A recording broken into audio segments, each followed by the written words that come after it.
नमस्कार मैत्रिणींनो, आज आपण पाहणार आहोत ताकापासून चटपटीत अशी कढी। माझ्या चॅनलवरती नवीन असाल तर चॅनलला लाईक, शेअर आणि सबस्क्राइब करायला विसरू नका। कढी बनवण्यासाठी मी मिक्सरच्या भांड्यामध्ये 6 ते 7 हिरव्या मिरच्या घालून घेतलेल्या आहेत। त्यानंतर 6 ते 7 लसूण पाकळ्या घातलेल्या आहेत। पाव चमचा जिरं, पाव चमचा ओवा, 1 इंच आल्याचे तुकडे घातलेत आणि हिरवी कोथिंबीर घालून घेतली। हे सगळं मिक्सर वरती आपल्याला बारीक करून घ्यायचं आहे। बघा, हे वाटून घेतलंय। त्यानंतर इथं मी 1 लिटर ताक घेतलेला आहे। या ताकाची आपल्याला कढी बनवायची आहे। त्या ताकामध्ये हिरव्या मिरचीची आपण जी पेस्ट बनवून घेतलेली आहे ती पेस्ट आपण घालून घेऊयात। ही पेस्ट घालून छान ढवळून घ्या।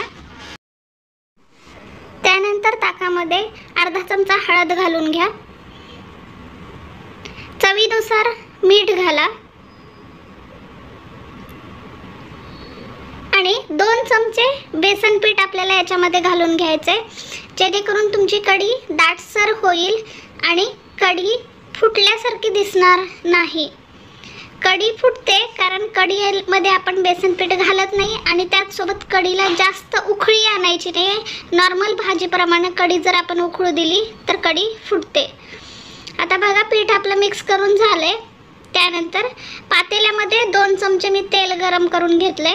त्यामध्ये अर्धा चमचा मोहरी घालून घेतली, अर्धा चमचा जिरे घातले आणि 1 चमचा आलं लसूण पेस्ट आपण घालून घेतलेली आहे।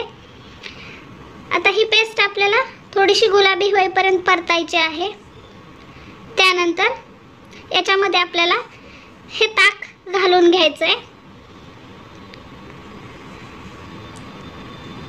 पहा, मी ताक याच्यामध्ये घालून घेतलंय। या कढीला आपल्याला जास्त उकळी आणायची नाही, हलकी उकळी आली की गॅस बंद करून घ्यायचा आहे। आता याच्यामध्ये मी वरतून थोडीशी हिरवी कोथिंबीर घालते आणि ही कढी उकळण्यासाठी ठेवून देते। पहा, कढी छान फुगलेली आहे आणि हळदीचा कलरही छान आलेला आहे। आता याला हलकीशी उकळी येत आहे।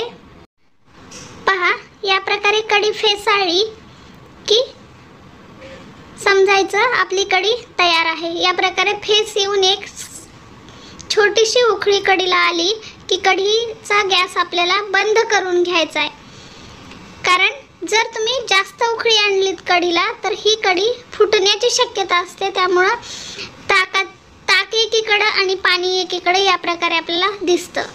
पहा, तयार आहे आपली चटपटीत अशी कढी।